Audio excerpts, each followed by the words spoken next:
Môre mense, ek is vandag baie opgewonde oor die gesprek wat ek vandag nou met julle gaan hê in die begin van hierdie week. En ek dink dit gaan vir jou iets oopbreek wat jy miskien nog nooit so verstaan het nie. En ons is besig met goeie nuus.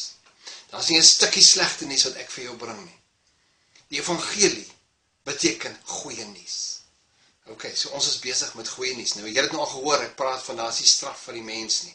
Daar is geen oordeel vir die mens nie. God die Vader sê, ek oordeel niemand nie. Jesus kom en hy sê, ek het nie gekom om te oordeel nie. Ok, so daar vir jou en my geen oordeel nie.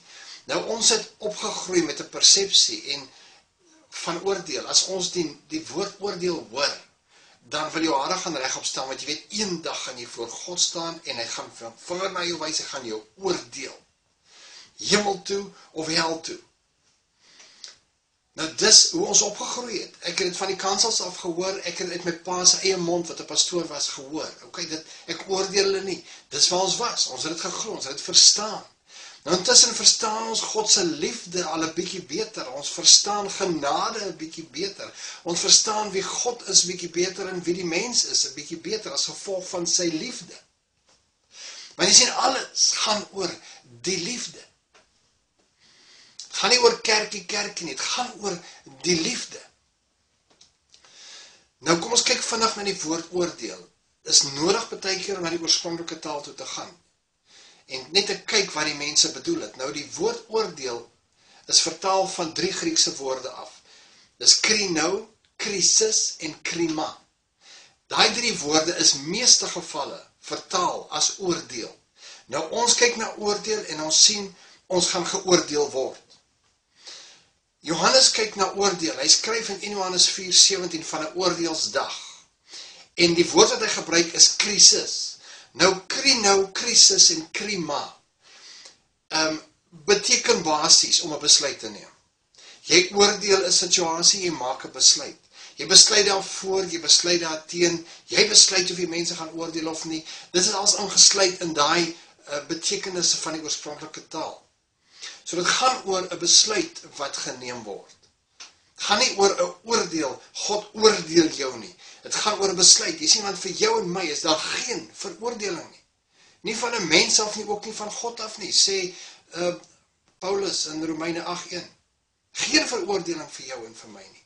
So God gaan nie teen sy woord om ons te oordeel nie. Die woord oordeel kom in die Bybel Nuwe Testament 124 keer voor. En daarom kan mense vir my sê, maar ons sal met oordeel is 'n sterk begrip in die woord, in die skrifte. Kyk wat dit beteken. Beteken om besluit te neem. Nou kom ons gaan gou na 1 Johannes 4 vers 17 toe. Nou ek is mal oor die tweede gedeelte van die skrif wat sê, soos wat hy is ons in hierdie wêreld. Soos wat Christus is jy en ek in hierdie wêreld. Nie eendag in die hemel nie, nee. In hierdie wêreld is ons soos hy. Ons kan nie soos hy word nie. Ons kan nie goed aflei en dink Christus gaan gestalte kry in my nie. Hy is in sy volheid in jou. Hy leef in sy volheid in jou. Nou ek gaan nie nou daar nie. Kom ons kyk na wat hierdie skrif sê rondom die oordeelsdag. Hy sê, hierin het die liefde in ons dan volmaak geword. Sodat ons vrymoedigheid kan hê in die oordeelsdag. Want soos hy is ons ook in hierdie wêreld. Die liefde het in jou en in my, sê Johannes, volmaak geword. Ons verstaan, ons is die woonplek van God. Paulus sê, weet julle dan nie, dat julle die tempel van die Heilige Gees is nie. Ons is die woonplek van God. God is liefde. Liefde het in jou en in my volmaak geword. Jy is nie 'n tekortkoming vir God se liefde nie. Jy en ek is nie 'n beperking vir sy liefde nie. Ons kan sy liefde nie keer en dit werk deur ons. Ons moet dit net erken en dat dit regtig deur ons werk. Dat ons liefde kan leef in elke opsig. Ons is nog nie daar nie. Okay? Of ek dit probeer nie. Dis net 'n spontane uitvloei soos wat jou denke vernuwe rondom wie liefde is en wie God is en wie jy is. So ons het vrymoedigheid in die oordeelsdag. Dat beteken nie eendag as jy voor God gaan staan, het jy nou vrymoedigheid met 'n broek wat bewe, want het ek dit gemaak, het ek dit nie gemaak nie. Nee, dat beteken in die dag wat jy 'n besluit moet neem, in die dag van krisis. Die woord wat hy gebruik is krisis. Letterlik in die dag wanneer jy 'n krisis het en jy en ek moet 'n besluit neem. Dan het ons vrymoedigheid, want ons weet liefde het on ons volmaak geword. En soos hy is, so is ons. Daarom kan ons 'n besluit neem. Jy sien, in die verlede het ek gevas en gebid as ek 'n krisis beleef en ek moet 'n besluit neem. En ek het gewag om te hoor en ek het uitgeroep dat ek God se stem net kan hoor om die regte keuse te maak. Vandag hoef ek dit nie meer te doen nie. Daai is godsdienstigheid. Dit is 'n manier van jy probeer God se arm draai om die regte keuse te maak, want jy is vreesbevange en jy maak die verkeerde keuse. Nou sê Johannes, maar ons het die vrymoedigheid om in 'n krisissituasie 'n besluit te neem, want liefde het volmaak geword. Soos Christus is, so is jy. Nou som jy die situasie op, jy neem 'n besluit, jy het vrymoedigheid. En wat is die fantastiese ding rondom dit? Nadat jy die besluit geneem het, kan niemand vir jou sê het was verkeerd of reg nie. Want jy sê dit mag ook nie saak nie.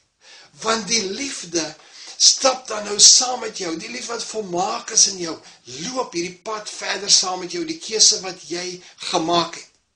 Hy loop die pad saam met jou, hy deel van jou. Liefde oorkom alles, dit oorweldig alles, dit is groter as alles, dit is net liefde wat in elk geval oorbly. En soos hy is, so is jy, so jy het Christus se gedagte.